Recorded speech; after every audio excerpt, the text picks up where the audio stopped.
Assalamualaikum. Today let's do Chick-fil-A sandwich. For our brine, I have here 1 liter of water. We put cayenne, white pepper, garlic powder, paprika, and salt. Mix it well. I have here butterfly chicken breast. We put it to our brine for about 2 to 3 hours. For our sauce, mustard and mayo, we add paprika, tablespoon of barbecue sauce, and a drizzle of honey. For seasoning, MSG, white pepper, salt, sugar, garlic powder, cayenne pepper.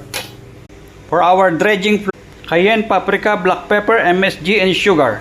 We remove our chicken breast and pat dry. Chicken breast first to milk and then to flour. Now we fry to golden brown, guys. We season it with our seasoning after frying. For the assembly, some sliced dills, our chicken, cover top, and serve with the sauce, guys.